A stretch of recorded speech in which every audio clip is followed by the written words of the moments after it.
ꯃꯥꯏꯀꯩꯗꯒꯤ ꯇꯔꯥꯝꯅ ꯑꯣꯛꯆꯕꯒ ꯂꯣꯏꯅꯅ ꯄꯥꯟꯊꯣꯏ ꯃꯉꯥꯡꯅ ꯏꯀꯣꯛꯅꯣꯅ ꯈꯣꯏꯔꯝꯖꯔꯤ꯫ ꯉꯁꯤꯁꯨ ꯃꯍꯧꯁꯥꯒꯨꯝꯅ ꯃꯌꯥꯝꯒꯤꯗꯃꯛꯇ ꯌꯥꯝꯅ ꯅꯨꯡꯉꯥꯏꯔꯕ ꯐꯨꯡꯒꯥ ꯋꯥꯔꯤ ꯑꯃ ꯄꯨꯗꯨꯅ ꯂꯥꯛꯆꯔꯦ꯫ ꯋꯥꯔꯤ ꯑꯁꯤꯕꯨ ꯊꯥꯕꯤꯔꯛꯄꯅ ꯀꯩꯁꯥꯝ ꯄꯤꯌꯥꯔꯤ꯫ ꯑꯗꯨꯗꯤ ꯃꯌꯥꯝ ꯋꯥꯔꯤ ꯑꯁꯤ ꯃꯌꯥꯝꯗ ꯈꯨꯗꯣꯜ ꯇꯝꯖꯔꯤ꯫ ꯃꯌꯥꯝ ꯄꯨꯟꯅ ꯑꯃꯨꯛ ꯇꯥꯃꯤꯟꯅꯔꯁꯤ꯫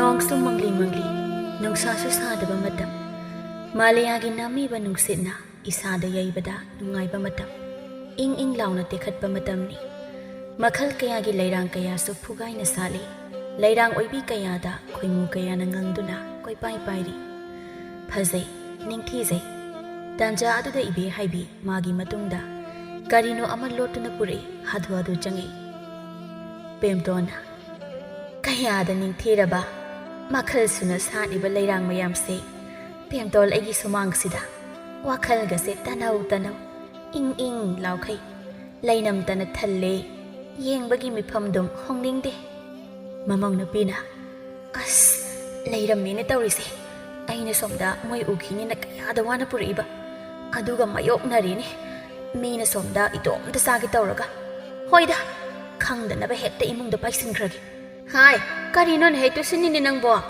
ꯏꯃꯨꯡꯗꯨꯗ ꯍꯦꯛꯇ ꯄꯥꯏꯁꯤꯜꯂꯤꯕꯗꯨꯕꯣ? ꯑꯃꯨꯛ ꯇꯨꯔꯒ ꯏꯍꯦꯅꯅꯦ ꯀꯔꯤꯅꯣ ꯅꯕꯨꯛꯇꯨꯗ ꯌꯦꯞꯄꯤꯗꯨꯅ? ꯀꯩꯁꯨ ꯅꯠꯇꯦꯗ ꯏꯃꯥ, ꯁꯨꯝ ꯌꯥꯅꯤ, ꯑꯩ ꯇꯨꯁꯜꯂꯣꯏ, ꯑꯩ ꯆꯪꯉꯒꯦ ꯏꯃꯥ꯫ ꯍꯩꯁ ꯑꯩ ꯁꯠ ꯆꯪꯉꯒ ꯁꯠ ꯆꯥꯍꯧꯗ꯭ꯔꯗꯤ ꯑꯩ ꯆꯥꯕ ꯐꯪꯉꯔꯣꯏ꯫ ꯃꯥꯡꯒꯣꯜꯁꯤꯗ ꯁꯨꯝ ꯂꯦꯞ ꯂꯩꯔꯗꯤ ꯃꯣꯏ ꯈꯪꯉꯗꯤ ꯃꯣꯏꯅ ꯆꯥꯊꯣꯛꯈ꯭ꯔꯅꯤ꯫ ꯑꯩ ꯄꯨꯛ ꯊꯜꯍꯧꯔꯣꯏ꯫ ꯑꯩ ꯆꯪꯍꯧꯔꯒꯦ꯫ ꯍꯥꯏ ꯅꯪꯅꯤꯅꯦ ꯅꯪꯕꯣ? ꯊꯤꯗ ꯑꯉꯥꯎꯕꯤꯁꯤꯗꯤ꯫ ꯃꯄꯨꯔꯣꯏꯕ ꯇꯣꯝꯕꯅ ꯍꯥꯏ ꯀꯔꯤꯅꯣ ꯃꯃꯥ ꯅꯪꯅ ꯅꯇꯣꯝꯇ ꯉꯥꯡꯗꯨꯅ ꯂꯩꯕꯗꯨꯅ? ꯑꯣ ꯅꯃꯧ ꯅꯨꯄꯤ ꯁꯦꯛꯄꯤ ꯃꯥꯟꯕꯤ ꯌꯥꯡꯒꯪꯕꯤꯁꯦ ꯑꯁꯤ ꯃꯃꯤꯠ ꯃꯅꯥ ꯏꯊꯛ ꯊꯛꯄ ꯑꯗꯨꯒꯤ ꯍꯥꯏꯔꯝꯂꯤꯕꯅꯤ꯫ ꯉꯥꯏꯈꯣꯅꯦ ꯅꯨꯄꯤ ꯅꯪꯕꯣ, ꯃꯤ ꯌꯥꯝꯅ ꯀꯕꯣꯛ ꯀꯕꯣꯛ ꯉꯥꯡꯕ ꯍꯧꯅꯩꯅꯦ꯫ ꯄꯦꯝꯇꯣꯟꯒꯤ ꯃꯃꯧ ꯅꯨꯄꯤ ꯏꯕꯦ ꯍꯥꯏꯕꯤꯗꯨ ꯆꯥꯕꯗ ꯀꯌꯥ ꯂꯨꯗꯦꯅ꯫ ꯑꯣ ꯂꯩꯀꯥꯏ ꯊꯣꯛꯄ ꯍꯧꯔꯦꯗꯣ, ꯉꯥꯡꯕꯁꯨ ꯌꯥꯗ꯫ ꯑꯁꯤꯕꯨ ꯆꯥꯔꯤꯁꯤꯒ ꯀꯪꯉꯤꯁꯤꯒ꯫ ꯑꯣ ꯑꯁꯤꯅꯦ ꯆꯥꯒꯟꯕꯤ ꯌꯥꯡꯒꯪꯕꯤ ꯍꯥꯏꯕꯗꯣ꯫ ꯃꯕꯨꯛꯁꯦ ꯐꯠꯇꯕ, ꯃꯤ ꯄꯤꯖꯅꯤꯡꯗꯕ, ꯈꯪꯉꯕ꯭ꯔꯥ? ꯃꯇꯣꯝꯇ ꯆꯥꯅꯤꯡꯕ꯫ ꯑꯩꯈꯣꯏꯗꯤ ꯐꯔꯦꯅꯦ, ꯃꯄꯨꯔꯣꯏꯕ ꯐꯥꯎꯕꯗ ꯍꯦꯛ ꯄꯤꯖꯅꯤꯡꯗꯦ ꯃꯥꯅ ꯄꯤꯖꯅꯤꯡꯗꯕꯁꯦ꯫ ꯇꯥꯅꯤꯀꯣ ꯇꯞꯅ ꯉꯥꯡꯉꯨ, ꯃꯦꯔꯨꯛꯇ ꯃꯈꯣꯡ ꯄꯥꯜꯂꯁꯨ ꯈꯣꯟꯖꯦꯜꯗꯤ ꯄꯨꯔꯥ ꯆꯔꯣꯏꯅꯤ꯫ ꯏꯕꯦ ꯍꯥꯏꯕꯤ ꯈꯨꯕꯣꯝ ꯊꯟꯅ ꯃꯌꯥꯗ ꯀꯕꯣꯛ ꯈꯣꯏꯗꯨꯝ ꯑꯗꯨ ꯅꯝꯁꯤꯟꯗꯨꯅ ꯊꯣꯡꯅꯥꯎꯗꯒꯤ ꯃꯀꯣꯛ ꯂꯤꯊꯣꯔꯛꯇꯨꯅ ꯑꯩ ꯂꯣꯏ ꯇꯥꯏꯀꯣ, ꯃꯤꯅ ꯈꯤꯇꯪ ꯈꯤꯇꯪ ꯍꯨꯔꯥꯜꯂꯒ ꯆꯥꯕꯁꯤꯗ ꯑꯩꯕꯨ ꯃꯤ ꯌꯥꯝꯅ ꯄꯤꯖꯅꯤꯡꯗꯕꯒꯤ ꯃꯑꯣꯡꯗ ꯇꯧꯅꯣ꯫ ꯄꯥꯕ ꯑꯩꯕꯨ ꯏꯇꯣꯝꯇ ꯆꯥꯅꯤꯡꯕ꯭ꯔꯅꯦ? ꯍꯥ ꯃꯤ ꯇꯨꯃꯤꯟꯅ ꯏꯇꯣꯝꯇ ꯆꯥꯖꯕꯅꯤ ꯅꯠꯇ꯭ꯔꯣ?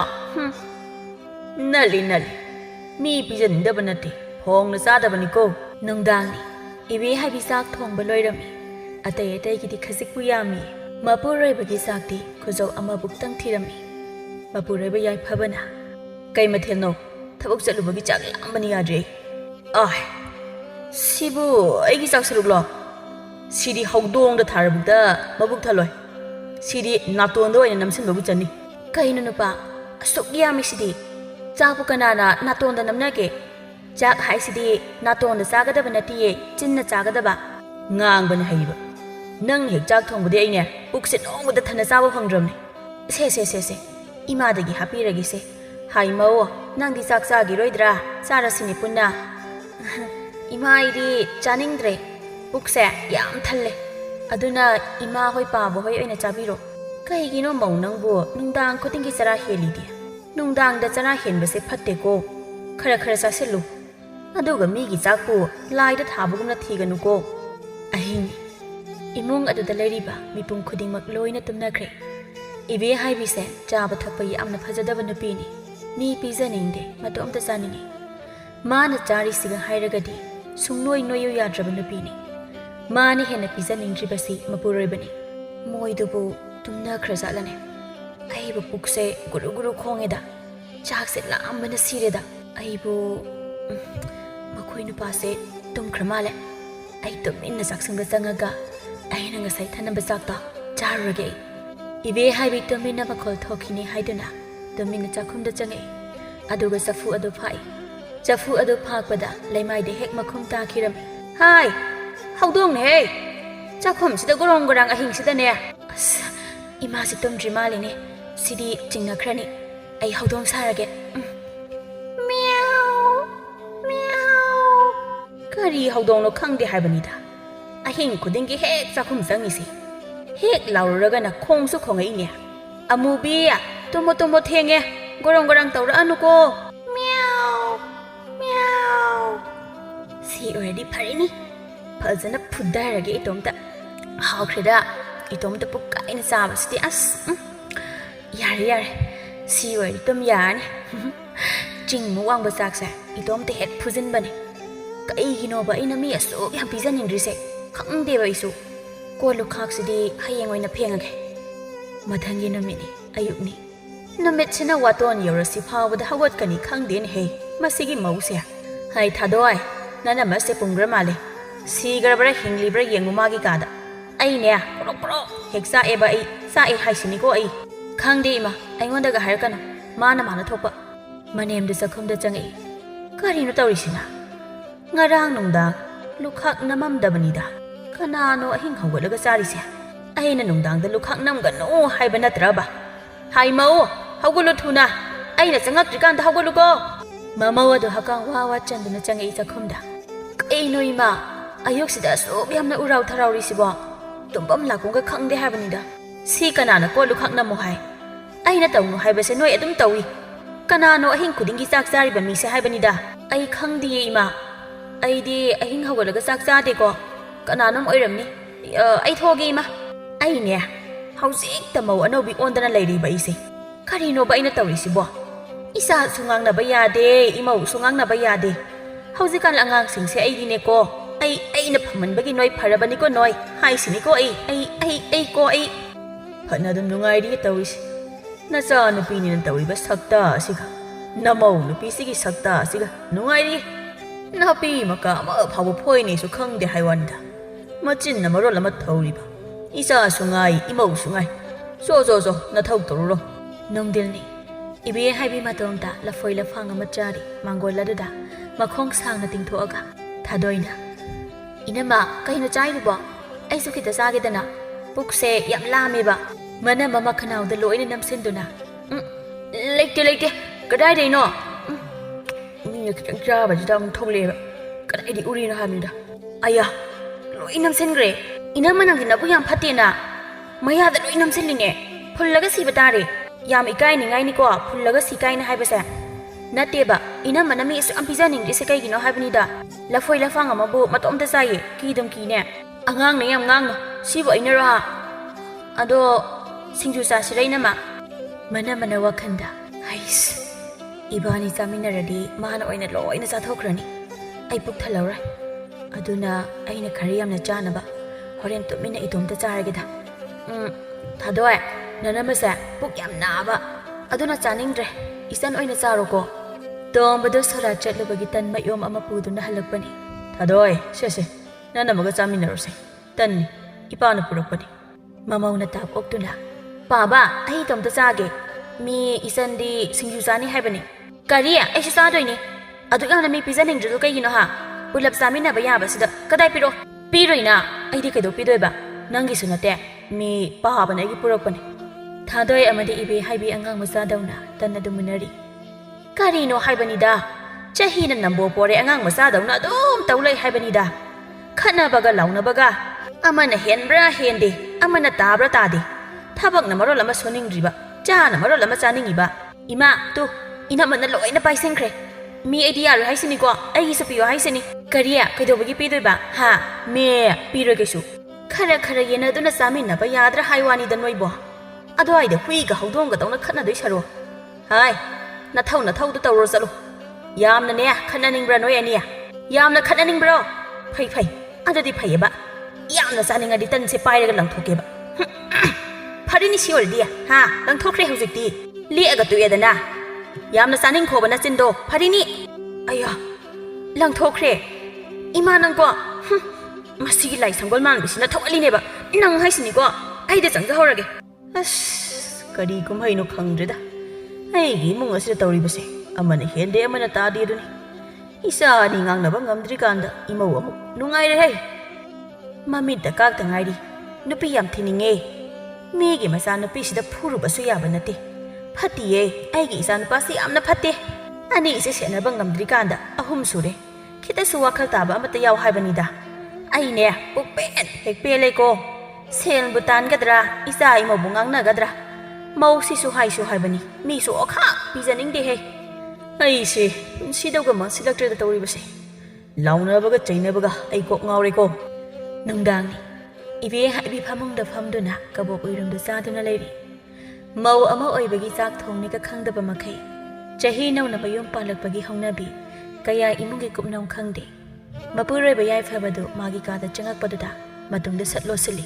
Kaino hajuloliduna ha kaisilote aibu kai lotke ha yari chintibi nangi nagun khangamni leisai ngai torkudo hoji fabu tawine ai isna suam pijaning disi kaigino ba ha nangna charido aina talaga chariba mi pijaning da basa phate habani ko na kaigino khangde nupa ai nangsa su pi he pijaning de nangna charaga aina puk thambasu nate chaminarasu nana loi chathokhiroidro ha ya ngangano taningdi ko mina khaji khara khak chabasido nang amako nabuk namaron no phatriba ko mi pijan indabagine chiri yangang oidana asu amna pureba pijan indabi na pisibu kari na pina habanida hera nang na ilawri se singam ne lawi na dro ha naranna ana asiki mutang thoe aduga nupina thiningine ima ipagi marum thongna leijaramadi ai se mi pijan indabi takhi gadro mi aisu puk thalloin tawriba noina da phati se kai gino habanida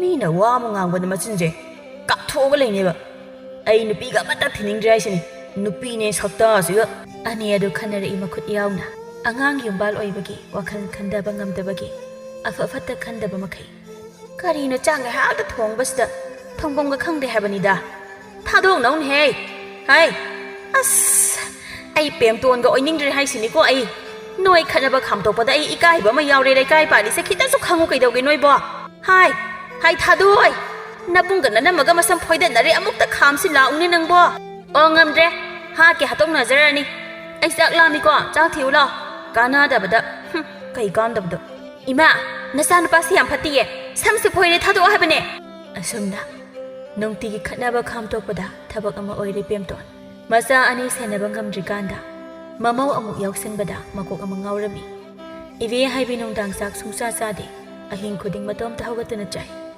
Mathangi namini hai mau seng se amuk ta khaptok silauk se ima ai di seng khai ba haiti ima na dum khayo yani ai adum yenge ba ima phare seng khai ba haidradi yengoi ising du khara so uso khongham boli sing le hogda bani ima ising sokpada ai gi khose sang tokhini ye ima na dum so ima soglage nangna jabagi ko lu khak do amuk ta phengdo uso maramok pani maudi hore nang khaki ngamok leiduini so ngamarai ma mi khujin chukhini inem gi ibe haibi o sak henbi nang ngamba thabak se karino nang ngami se namit araw boduna kari chana ba lei haidina thibuda oiramni namit to phaksin dana ima aidi mecha phaktok thiba se yam hai ima da mi se phaksil ura ha khangin he hai changro chalu amta changu hai thadoi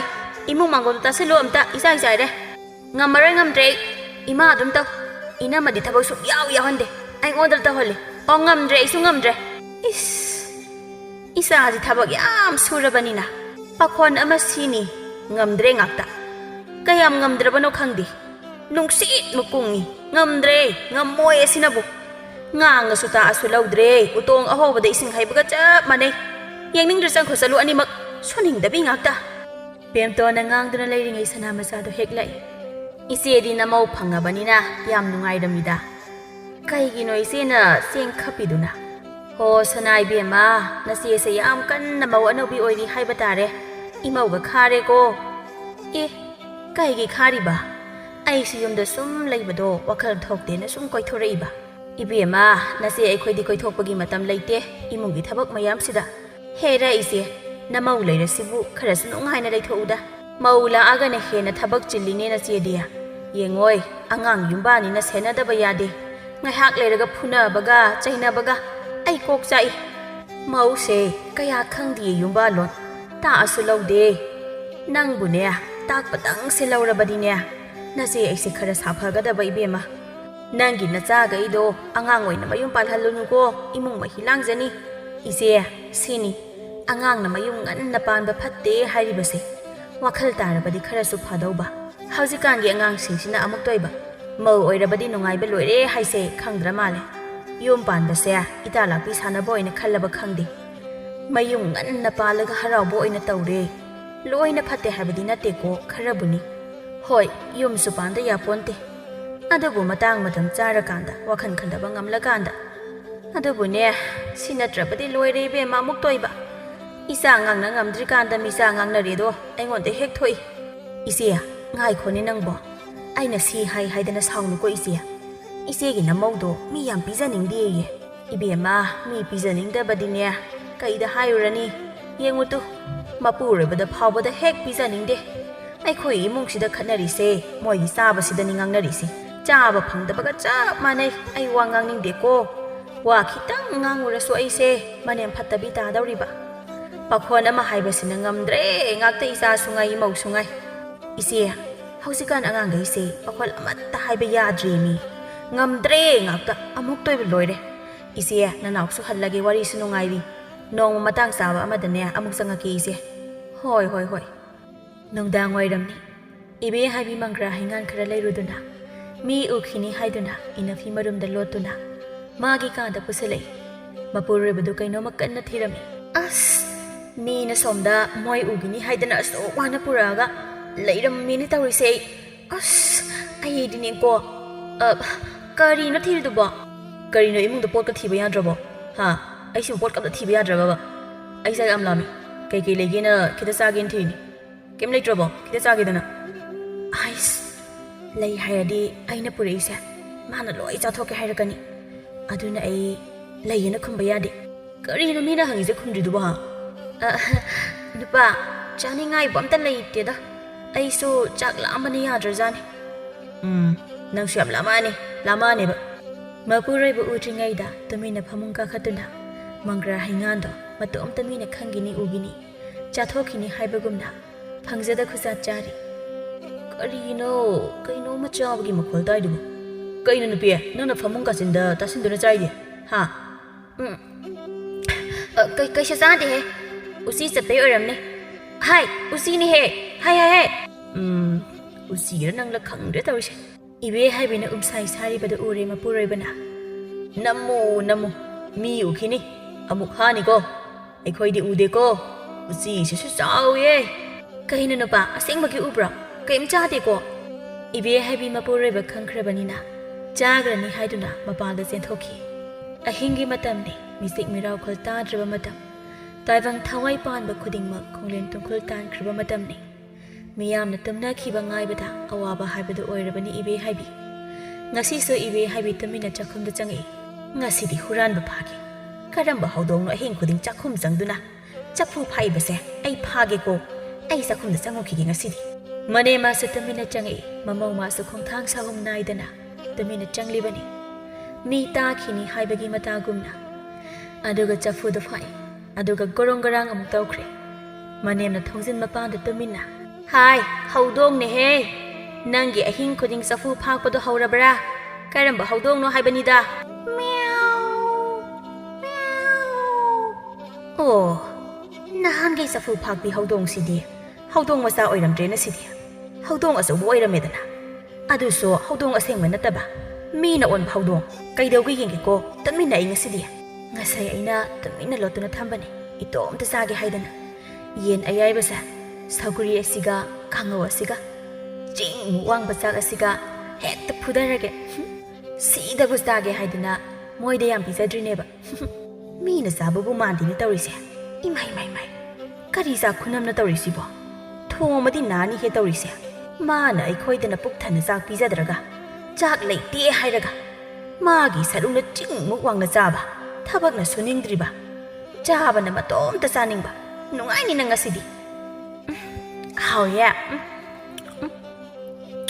yen ayai basidi itom ta chabagi khunungai sidi ꯐꯨꯜꯂꯦ ꯏꯁꯤꯡ ꯃꯅꯦꯝ ꯆꯦꯟꯁꯤꯜꯂꯛꯇꯨꯅ ꯁꯦ ꯏꯁꯤꯡ ꯐꯨꯜꯂꯝꯃꯅꯤ ꯍꯨꯔꯥꯟ ꯈꯨꯖꯥ ꯆꯥꯔꯕꯅꯤꯅ ꯃꯃꯧ ꯈꯨꯕꯣꯝ ꯊꯟꯅ ꯌꯥꯎꯗꯨꯅ ꯉꯛꯄꯒ ꯂꯣꯏꯅꯅ ꯏꯃꯥ ꯀꯃꯥꯏꯅ ꯃꯐꯝꯁꯤꯗ ꯏꯃꯥ ꯏꯃꯥ ꯎꯗꯦꯀꯣ ꯏꯃꯥ ꯎꯗꯦ ꯅꯪꯅ ꯅꯍꯥꯟꯈꯩ ꯅꯨꯡꯗꯥꯡ ꯆꯥꯛ ꯆꯥꯗ꯭ꯔꯤꯁꯤꯗꯤ ꯑꯁꯨꯝꯅ ꯑꯍꯤꯡ ꯍꯧꯒꯠꯂꯒ ꯆꯥꯔꯤ ꯑꯣꯏꯔꯦ ꯅꯪ ꯑꯣꯏꯔꯦ ꯅꯍꯥꯟ ꯃꯈꯩ ꯀꯣꯜ ꯂꯤꯛ ꯂꯨꯈꯥꯛ ꯅꯝꯖꯜꯂꯤꯁꯦ ꯀꯌꯥꯗ ꯐꯖꯔꯤ ꯈꯨꯆꯥꯅꯣ ꯌꯦꯡꯉꯨꯅꯦ ꯃꯁꯦ ꯏꯃꯥ ꯉꯁꯤ ꯈꯛꯇꯪꯅꯦ ꯅꯍꯥꯟꯈꯩꯗꯤ ꯆꯥꯗꯦ ꯏꯃꯥ ꯑꯩ ꯑꯍꯤꯡ ꯍꯧꯒꯠꯂꯒ ꯆꯥꯕ ꯅꯠꯇꯤꯌꯦ ꯅꯣꯏ ꯇꯨꯝꯈ꯭ꯔꯒ ꯆꯥꯕꯅꯦ ꯑꯗꯣ ꯏꯃꯥ ꯏꯆꯟꯗ ꯍꯥꯏꯗꯣꯛꯀꯅꯨꯀꯣ ꯃꯤꯃꯥꯡ ꯇꯨꯃꯥꯡ ꯌꯥꯝ ꯈꯪꯗꯕꯅꯦ ꯑꯃꯨꯛ ꯍꯥꯏꯔꯛꯇꯅ ꯑꯁ ꯏꯕꯦꯝꯃ ꯏꯃꯥ ꯏꯃꯧꯅ ꯆꯥꯕꯗ ꯀꯩꯁꯨ ꯈꯟꯗꯦ ꯑꯗꯨꯕꯨ ꯅꯪꯒꯤ ꯈꯨꯆꯥꯁꯤꯗꯤꯅꯦ ꯏꯃꯧꯅꯦ ꯍꯥꯏꯕꯗ ꯏꯃꯥ ꯏꯀꯥꯏꯀꯣ ꯉꯁꯤꯒꯤꯗꯤ ꯆꯥꯔꯣ ꯍꯌꯦꯡꯒꯩꯗꯤ ꯑꯁꯨꯝꯅ ꯇꯧꯅꯨꯀꯣ ꯏꯃꯥ ꯆꯪꯉꯦꯀꯣ ꯀꯔꯣꯝꯗꯒꯤ ꯄꯥꯏꯁꯤꯜꯂꯛꯏꯅꯣ ꯍꯥꯏꯕꯅꯤꯗ ꯃꯤꯅ ꯆꯥꯛ ꯉꯥꯏꯍꯥꯛꯇꯪ ꯆꯥꯕꯁꯤꯗ ꯏꯗꯤ ꯏꯀꯥꯏꯌꯦ ꯍꯦꯔꯥ ꯀꯩꯒꯤ ꯏꯀꯥꯏꯕ ꯄꯨꯛ ꯊꯜꯂꯗꯤ ꯏꯀꯥꯏꯗꯦ ꯍꯥꯏꯕꯅꯤ ꯆꯥꯊꯣꯛꯀꯦ ꯄꯨꯛ ꯊꯟꯅ ꯏꯕꯦ ꯍꯥꯏꯕꯤ ꯇꯞ ꯇꯥꯏ ꯆꯥꯔꯨꯔꯒ ꯃꯥꯒꯤ ꯀꯥꯗ ꯆꯪꯉꯛꯏ ꯀꯔꯥꯏꯗ ꯑꯃꯨꯛ ꯆꯠꯂꯤꯅꯣ ꯑꯍꯤꯡꯁꯤꯗ ꯅꯪ ꯍꯦꯛ ꯑꯍꯤꯡ ꯍꯧꯒꯠꯂꯒ ꯆꯠꯂꯤꯗꯣ ꯀꯩꯒꯤꯅꯣ ꯅꯪ ꯍꯦꯛ ꯂꯧꯔꯨꯕꯗꯒꯤ ꯅꯣꯡꯃꯇ ꯆꯥꯛꯁꯨ ꯄꯨꯛ ꯊꯟꯅ ꯆꯥꯕ ꯐꯪꯗ꯭ꯔꯦ ꯄꯨꯛꯁꯦ ꯒꯨꯔꯨ ꯒꯨꯔꯨ ꯒꯨꯔꯨ ꯈꯣꯡꯉꯦꯕꯩ ꯆꯥꯛꯅꯤꯅ ꯈꯖꯤꯛꯈꯛ ꯊꯤꯔꯝꯅꯤꯅ ꯑꯩ ꯌꯥꯗ꯭ꯔꯦꯕ ꯇꯨꯝꯕꯒ ꯑꯝꯇ ꯁꯦ ꯆꯥꯛ ꯂꯥꯝꯕꯒꯤ ꯑꯝꯇ ꯌꯥꯗ꯭ꯔꯦ ꯍꯥꯏꯕꯅꯤꯗ ꯇꯨꯝꯕꯒ ꯅꯨꯄꯥ ꯌꯥꯝ ꯆꯥꯔꯒ ꯅꯣꯏꯅꯕꯅꯦ ꯑꯗꯨꯅ ꯈꯖꯤꯛꯇꯪ ꯄꯤꯖꯔꯤꯅꯦ ꯈꯪꯉꯕ ꯑꯩꯅꯦ ꯅꯨꯄꯤꯒ ꯈꯥꯔꯦ ꯍꯥꯏꯁꯤꯅꯤ ꯃꯤꯒꯤꯗꯤ ꯃꯄꯨꯔꯣꯏꯕꯁꯤ ꯌꯥꯝ ꯄꯤꯖꯅꯤꯡꯉꯤ ꯆꯥꯛꯂꯨꯛꯇ ꯉꯥ ꯐꯨꯝꯃꯤ ꯑꯩꯈꯣꯏꯒꯤꯗꯤ ꯑꯩꯅ ꯆꯥꯒ꯭ꯔꯅꯤ ꯄꯥꯈꯠꯇꯅ ꯑꯃꯨꯛ ꯇꯣꯏꯕ ꯀꯔꯝꯕ ꯅꯨꯄꯤꯅꯣ ꯍꯥꯏꯕꯅꯤꯗ ꯅꯪꯕꯣ ꯅꯪ ꯁꯨꯝ ꯍꯦꯟꯖꯜꯂꯛꯑꯗꯤ ꯑꯩꯗꯤ ꯁꯤꯟꯗꯣꯛꯆꯅꯤ ꯍꯥꯏꯁꯤꯅꯤ ꯑꯩ ꯈꯥꯡꯕꯒ ꯉꯝꯗ꯭ꯔꯦꯀꯣ ꯂꯣꯏꯔꯦ ꯑꯃꯨꯛ ꯇꯣꯏꯕ ꯌꯥꯏꯐꯕꯒꯤ ꯅꯨꯄꯤꯗꯣ ꯃꯤ ꯄꯤꯖꯅꯤꯡꯗꯦꯌꯦ ꯃꯄꯨꯔꯣꯏꯕ ꯄꯤꯖꯅꯤꯡꯗꯦꯅ ꯑꯁ ꯑꯩꯅꯦꯀꯣ ꯏꯀꯥꯏꯕꯅ ꯏꯃꯥꯟꯅꯕꯁꯤꯡꯒꯤ ꯃꯃꯥꯡꯗ ꯂꯣꯏꯔꯝꯅꯤꯀꯣ ꯐꯔꯦ ꯀꯩꯅꯣ ꯁꯤꯕꯨ ꯑꯩꯅꯔꯣ ꯑꯩꯅꯦ ꯅꯪ ꯁꯨꯡꯄꯤ ꯍꯦꯛ ꯄꯤꯖꯅꯤꯡꯗꯦ ꯈꯪꯉꯕ ꯑꯩ ꯇꯨꯝꯃꯦ ꯏꯕꯦ ꯍꯥꯏꯕꯤ ꯃꯕꯨꯛ ꯊꯟꯅ ꯆꯥꯔꯕꯅꯤꯅ ꯅꯤꯡꯉꯥꯏꯗꯅ ꯇꯨꯝꯈ꯭ꯔꯦ ꯃꯄꯨꯔꯣꯏꯕꯗꯤ ꯑꯍꯤꯡ ꯇꯨꯝꯕ ꯌꯥꯗꯅ ꯂꯩꯔꯦ ꯅꯣꯡꯃꯁꯨ ꯃꯧꯒ ꯅꯤꯡꯉꯣꯜꯒꯗ ꯆꯥꯕꯒꯤ ꯈꯠꯅꯔꯤ ꯅꯠꯇꯦꯕ ꯑꯩꯅ ꯆꯥꯕꯁꯤꯗ ꯅꯣꯏꯅ ꯑꯁꯨꯛ ꯌꯥꯝꯅ ꯁꯦꯟꯅꯔꯤꯁꯦ ꯀꯩꯒꯤꯅꯣ ꯍꯥꯏꯕꯅꯤꯗ ꯍꯦ ꯅꯌꯨꯝ ꯄꯥꯅꯤ ꯈꯪꯗꯕꯤ ꯅꯨꯄꯥꯅ ꯄꯥꯝꯕꯤꯗꯕꯤ ꯍꯔꯦ ꯑꯩꯈꯣꯏꯗꯤ ꯏꯅꯝꯃꯗꯧꯅ ꯐꯪꯍꯧꯔꯦ ꯃꯇꯥꯒꯨꯝ ꯍꯦꯛꯇ ꯅꯨꯄꯥꯗ ꯅꯝꯂꯩ ꯂꯩꯁꯤꯟꯒꯗꯕ ꯅꯨꯄꯤꯗꯤ ꯅꯠꯇꯤꯌꯦ ꯅꯠꯇꯦꯕ ꯑꯩꯅ ꯀꯨꯞꯁꯨꯁꯦ ꯈꯤꯇꯪ ꯆꯥꯒꯦ ꯍꯥꯏꯕꯗ ꯏꯅꯝꯃꯅ ꯑꯗꯨ ꯌꯥꯝ ꯁꯥꯎꯔꯤꯁꯦ ꯀꯩꯒꯤꯅꯣ ꯍꯥꯏꯕꯅꯤꯗ ꯑꯗꯣ ꯅꯪ ꯐꯖꯅ ꯆꯥꯒꯦ ꯍꯥꯏꯕ ꯌꯥꯗ꯭ꯔꯥ ꯍꯥꯏꯕꯅꯤꯗ ꯃꯤꯅ ꯆꯥꯔꯤ ꯄꯨꯈꯝꯁꯦ ꯍꯦꯛꯇ ꯍꯩꯗꯣꯛꯈꯤ ꯍꯥꯏꯕꯅꯤꯗ ꯅꯪꯀꯣ ꯑꯩ ꯁꯨꯝ ꯁꯥꯎꯔꯛꯆꯅꯤ ꯆꯥꯕ ꯂꯨꯗꯕꯤ ꯅꯪ ꯑꯍꯥꯌꯣ ꯑꯩꯔꯣ ꯏꯅꯝꯃꯔꯣ ꯆꯥꯕ ꯂꯨꯗ꯭ꯔꯤꯁꯤꯕꯣ ꯑꯩꯈꯣꯏꯗꯤ ꯏꯅꯝꯃꯗꯧꯅ ꯃꯤ ꯄꯤꯖꯅꯤꯡꯗꯕ ꯇꯧꯗꯦ ꯏꯅꯝꯃꯗꯤ ꯍꯨꯔꯥꯟ ꯆꯥꯕꯩꯅꯦ ꯆꯤꯔꯤ ꯊꯨꯡꯉ ꯂꯩꯗꯣ ꯑꯣ ꯆꯥꯒꯟꯕꯤ ꯌꯥꯡꯒꯪꯕꯤ ꯃꯄꯨꯔꯣꯏꯕꯕꯨ ꯄꯤꯖꯅꯤꯡꯗꯕꯤ ꯐꯔꯦ ꯀꯩꯅꯣ ꯑꯗꯨ ꯑꯣꯏꯔꯒ ꯍꯧꯔꯕ ꯏꯃꯨꯡꯁꯦ ꯉꯥꯏꯍꯥꯛꯇ ꯁꯥꯟꯇꯤꯗ ꯂꯩꯕ ꯐꯪꯉꯔꯣꯏꯗ꯭ꯔꯣ ꯐꯅꯁꯨ ꯋꯥꯈꯜ ꯇꯥꯟꯅꯔꯕꯅꯤ ꯈꯤꯇ ꯏꯀꯥꯏꯌꯨ ꯀꯩꯗꯧꯒꯦ ꯆꯥꯕꯒꯤ ꯈꯠꯅꯕꯗ ꯑꯩ ꯀꯣꯛ ꯉꯥꯎꯔꯦ ꯍꯥꯏ ꯃꯧ ꯅꯪꯁꯨꯅꯦ ꯑꯔꯩꯕ ꯄꯣꯠꯇꯣ ꯈꯔ ꯆꯥꯃꯤꯟꯅꯧ ꯅꯇꯣꯝꯇ ꯆꯥꯅꯤꯡꯕ ꯇꯧꯅꯨꯀꯣ ꯑꯣ ꯏꯃꯥꯒꯤꯁꯤꯗꯤ ꯑꯩꯅ ꯈꯔ ꯆꯥꯕꯁꯤꯗ ꯏꯃꯥꯅ ꯍꯦꯛꯇ ꯑꯇꯝꯅꯅ ꯍꯥꯏꯔꯦ ꯑꯩꯉꯣꯟꯗ ꯑꯣ ꯑꯩ ꯍꯥꯏꯁꯤꯅꯤ 이마나 이모우다 땀나나 하이바 나띠엔 헤이 너희 아마수 싸바기 칸나보도 떠오가노 하이바 이까이드로 아도 얌나 짜오르가 싸바기 칸나리바도 뭐 앙항수 나띠야 옌고이 아레이바 카라도나 하라우 짜미나가다바 짜미나바 하우바니고 마톰다 짜닝바 미세 팟데고 카라수 눅시노 까이다오게 너희보 칸나가다바기 서룩보디야 하이 타도이 모우 라오 이마가 타박 떡시 ngam자드레 ngamdre ko ai ta sangja horage thabak ko ngauze thadoina ai su ngamdre ina mana phamja sa gi ai na thabak tau kaina ngamdre ai change ngamoye amatta ngamoye thabak ama haibada ngamdre ngakta noina phadana kayam phanege karamba maunu khangdi aso yami pijaning ri basibo mana phadokpada masana sisune adum pharadabani sini ne angang oina mayum panbagi ꯈꯟꯗꯕ ꯉꯝꯗꯕ ꯍꯥꯏꯕꯁꯦ ꯅꯨꯡꯉꯥꯏꯗꯧꯔꯤꯀꯣ ꯑꯩ ꯅꯨꯡꯉꯥꯏꯗꯧꯔꯤ ꯍꯥꯏꯁꯤꯅꯤ ꯁꯤꯕꯨ ꯁꯤꯗ꯭ꯔꯕꯗꯤ ꯀꯨꯝꯍꯩꯁꯦ ꯌꯦꯡꯕ ꯇꯥꯕꯅꯤ ꯅꯨꯡꯗꯥꯡ ꯋꯥꯏꯔꯝꯅꯤ ꯌꯥꯏꯐꯕꯅ ꯁꯤꯡꯖꯨ ꯂꯩꯗꯨꯅ ꯆꯪꯉꯛꯏ ꯁꯤꯗꯤ ꯆꯔꯥ ꯑꯣꯏꯅ ꯋꯥꯠꯂꯒꯦꯗ ꯅꯨꯡꯗꯥꯡ ꯋꯥꯏꯔꯝꯁꯤꯗ ꯃꯣꯔꯣꯛꯀ ꯁꯔꯞ ꯇꯧꯔꯒ ꯀꯩꯅꯣ ꯅꯨꯄꯥ ꯄꯨꯔꯛꯏꯗꯣ ꯁꯤꯡꯖꯨꯔꯣ ꯁꯤꯡꯖꯨ ꯃꯌꯣꯝ ꯃꯥꯜꯂꯤꯗ ꯑꯩ ꯉꯁꯥꯏꯗꯒꯤ ꯆꯥꯅꯤꯡ ꯂꯩꯔꯕꯅꯤ ꯀꯗꯥꯏ ꯑꯩꯉꯣꯟꯗ ꯄꯤꯔꯛꯑꯣ ꯃꯄꯨꯔꯣꯏꯕꯅ ꯍꯥꯏꯐꯦꯠ ꯂꯣꯠꯇꯨꯅ ꯃꯥꯅꯤ ꯂꯣꯠꯀꯦ ꯀꯥꯏꯅ ꯇꯧꯔꯤꯔꯕ ꯀꯥꯟꯅꯔꯣꯏ ꯅꯨꯄꯥ ꯀꯗꯥꯏ ꯑꯩꯉꯣꯟꯗ ꯄꯤꯔꯛꯑꯣ ꯂꯣꯠꯇꯦꯗ ꯏꯆꯟꯁꯨ ꯀꯧꯔꯣ ꯄꯨꯟꯅ ꯆꯥꯃꯤꯟꯅꯔꯁꯤ ꯂꯣꯏꯅꯕꯤꯅ ꯇꯥꯞ ꯂꯥꯛꯇꯨꯅ ꯏꯃꯨꯡꯗ ꯄꯨꯁꯤꯟꯈꯤ ꯑꯗꯨꯒ ꯊꯣꯡꯗꯨ ꯆꯦꯠꯅ ꯂꯣꯟꯁꯤꯜꯂꯤ Moi kanamta pizaroi. Ai tomta loina sathoke. Khuyamse. Moroka sarap tawraga onthongna hawkranida. Chathoke. Hawe. Hawkre. Khuhawsidi. Oi. Kutagi ekta mullaga pusinkine. Thonglo sinki. Nupiya. Nange adugumba natomta chaningbada tawnuda. Pulap samina se thongse amta hanguda. Ai ngakta chagige. Chaba loiga thong hange ko. Ngak ngayo nupa. Nang leirpa singju se. Khugaw ama. Hauni nak. Chaw ko nang. Nabukta pokhai ge chaw.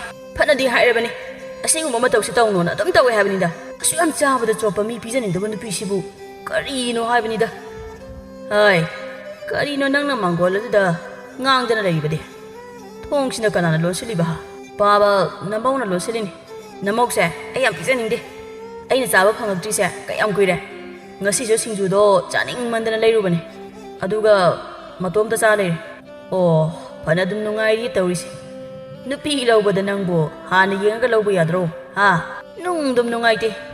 Ai khoi asu yam kuina leirei sei. No muta nangi namasina ai pijaningdaba yawdi. Ma chadagai ai gi tammini. Khangdre nangi nupi sidi ko. Kharasu mara tawrise thado halune. Igai ko. Chaba thakpa haibase yam lemba ma changi. Nangi nupi sidi chaba phajade ko. Khangdre baba mayang kangi haidana lawrubani. Aduga loire amuk toiba charisi.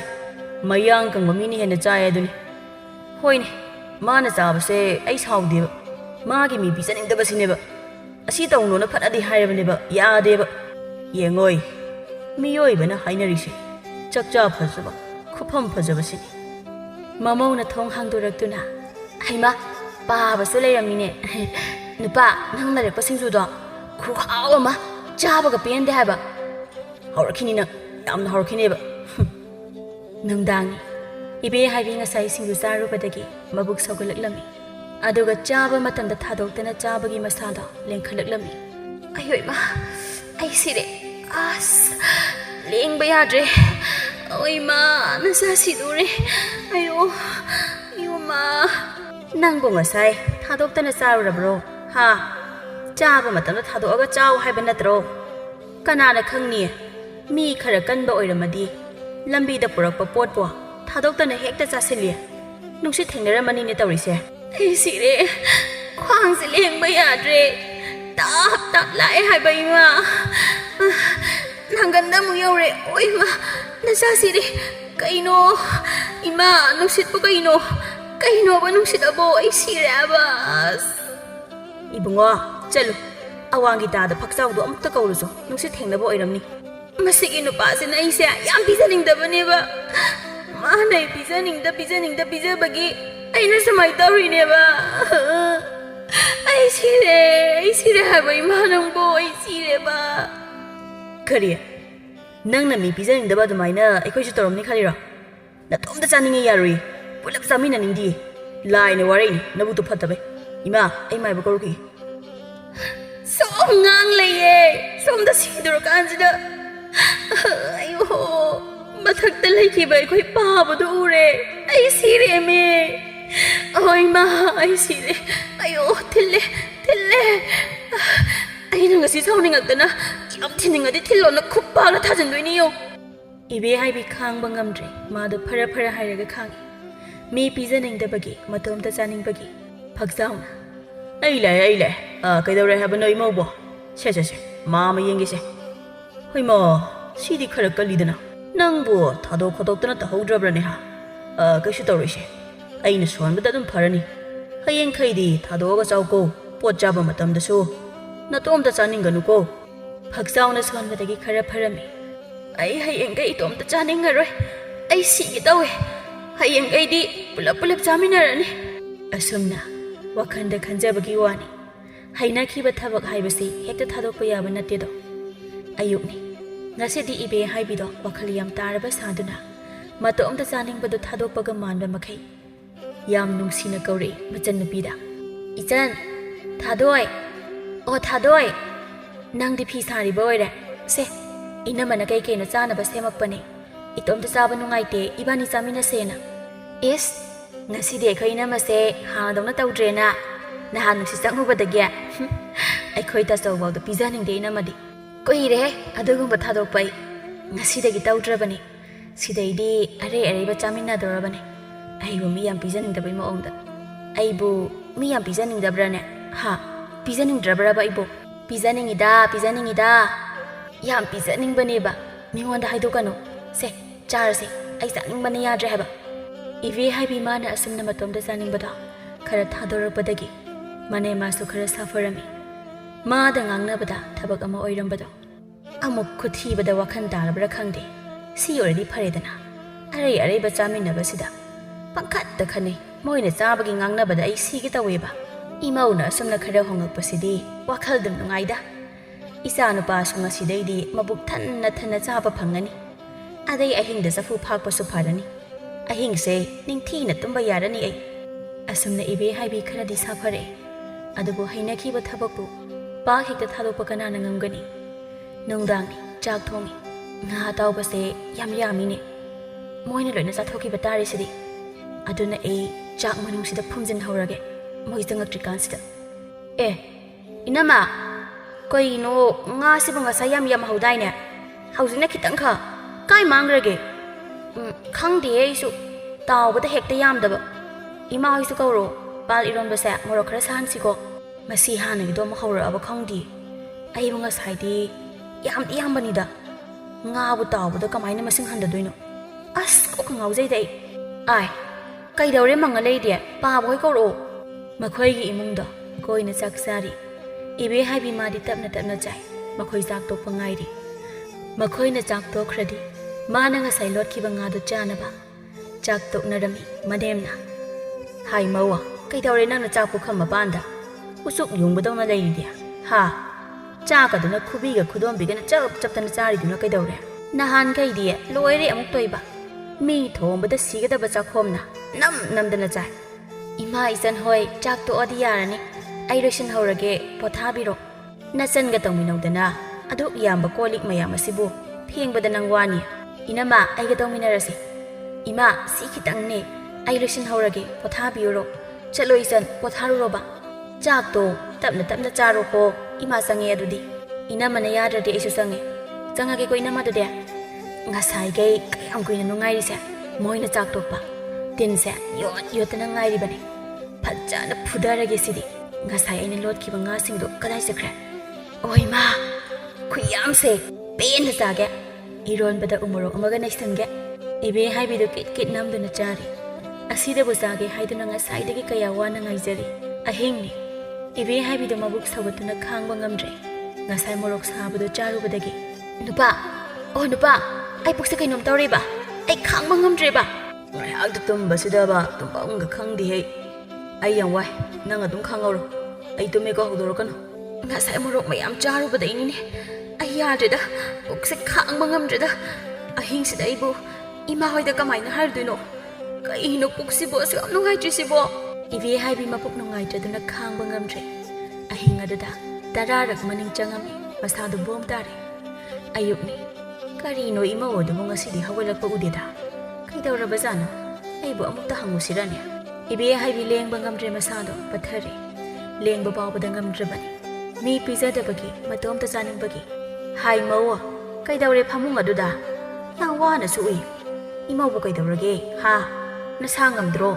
ꯁꯦ ꯏꯃꯥꯗ ꯍꯥꯏꯌꯨꯁꯦ ꯏꯃꯥ ꯅꯃꯧ ꯄꯨꯛ ꯌꯥꯝ ꯅꯨꯡꯉꯥꯏꯇꯦ ꯏꯁꯥꯁꯦ ꯌꯥꯝ ꯋꯥꯏꯌꯦ ꯅꯪꯕꯨ ꯃꯣꯔꯣꯛ ꯀꯌꯥꯝ ꯆꯥꯔꯨꯔꯒꯦ ꯁꯦ ꯏꯃꯥ ꯐꯅꯕ ꯇꯧꯒꯦ ꯅꯁꯥꯗꯣ ꯌꯥꯝ ꯋꯥꯔꯕ ꯃꯥꯜꯂꯤ ꯅꯁꯥꯗꯣ ꯉꯝꯗꯦ ꯅꯨꯡꯉꯥꯏꯇꯦ ꯍꯥꯏꯔꯕꯗꯤ ꯉꯔꯥꯡ ꯑꯍꯤꯡ ꯀꯣꯛ ꯏꯃꯥ ꯍꯧꯗꯣꯔꯛꯄ ꯌꯥꯕꯗꯨꯗ ꯏꯃꯥ ꯍꯣꯏ ꯅꯨꯡꯉꯥꯏꯅ ꯇꯨꯝꯃꯤꯀꯥꯟꯗ ꯅꯃꯧ ꯑꯣꯏꯅ ꯍꯧꯗꯣꯛꯄꯗꯨ ꯅꯨꯡꯉꯥꯏꯇ꯭ꯔꯕ ꯑꯗꯨꯅ ꯍꯧꯗꯣꯔꯛꯇ꯭ꯔꯕ ꯑꯗꯨ ꯑꯣꯏꯔꯕꯁꯨ ꯅꯁꯥ ꯉꯝꯗ꯭ꯔꯕꯗꯤ ꯍꯧꯗꯣꯔꯛꯀꯗꯕꯅꯤꯅꯦ ꯁꯦ ꯅꯁꯥꯁꯦ ꯌꯥꯝ ꯋꯥꯅ ꯎꯔꯦꯁꯦ ꯃꯅꯦꯝ ꯃꯥꯅ ꯃꯧꯒꯤ ꯀꯣꯏꯆꯦꯟ ꯆꯦꯜꯂꯤ ꯃꯅꯦꯝꯅ ꯌꯥꯝ ꯅꯨꯡꯁꯤꯕꯤꯕ ꯎꯕꯗ ꯏꯃꯥ ꯅꯃꯧ ꯑꯩꯒꯤꯗꯃꯛꯇ ꯏꯃꯥꯅ ꯑꯗꯨꯛ ꯌꯥꯝꯅ ꯋꯥꯕꯤꯔꯦ ꯏꯃꯥ ꯋꯥꯔꯅꯤ ꯅꯃꯧ ꯀꯩꯁꯨ ꯇꯧꯗ꯭ꯔꯦ ꯏꯃꯥ ꯋꯥꯗꯦ ꯏꯃꯧ ꯅꯥꯕ ꯌꯥꯗꯦꯁꯦ ꯅꯈꯣꯡꯒꯁꯦ ꯌꯥꯝ ꯏꯪꯉꯤꯅꯦ ꯃꯅꯦꯝꯒꯤ ꯃꯤꯅꯨꯡꯁꯤ ꯎꯕꯗ ꯄꯦꯜꯂꯗꯨꯅ ꯏꯃꯥ ꯅꯃꯧꯅ ꯃꯤ ꯄꯤꯖꯅꯤꯡꯂꯝꯂꯕꯗꯤ ꯑꯁꯨꯝꯅ ꯇꯧꯔꯣꯏꯀꯣ ꯏꯇꯣꯝꯇ ꯆꯥꯅꯤꯡꯕꯒꯤ ꯃꯍꯩꯅꯤ ꯑꯩꯅ ꯉꯁꯤ ꯐꯪꯉꯤꯁꯦ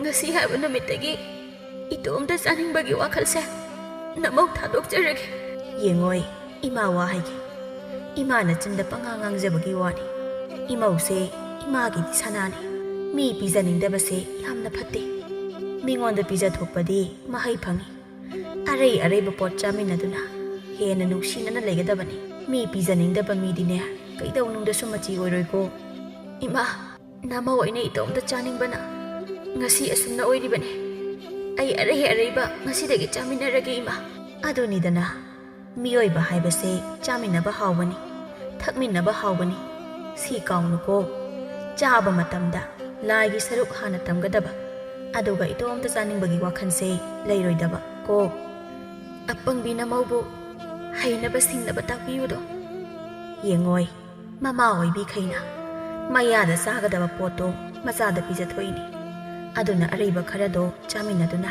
penthokna legadaba mi pijaningdaba phatteko potharo ima thoge ibe haibi anirak ahumla khuthibadagi matomta chaningba mapureba pijaningdaba thadokre araiba kharaduna harauna chaminarami mingonda pija thokpadasu pamudre nupa chakse thangdo abani charo nana oibi aina sangjage bebardo as ngasidi chakasi am thiramida ai ngasibu nangbo ai am pijaningda daine ha aibu mangla taibung torisibo ai sibo chap thana jabo phangdorabo o taibang karino handawna ai tawdrabane haujikti aina chagadaba singdo nupa nangonda hana pijaradabane ai mi pijaningdaba tawdreko haima nangnabo ai ukhini na lotpa nangnabo thadi thajagidreda nupa ngasidaidi nangbo aina khoyum laigum lachaduna thaugan tawjaragadabane aina ngasidagidi mapureba pijaningdabi ibe haibido natrabane is adudi mapureba pijaningbi ibe haibi tarena aina sel talisa ima baba ijan amadi nangine nupe nangna aduna torokose ai pele itomta saduna lemhandai sharupudi mingonda pijathukpoina tamgadabane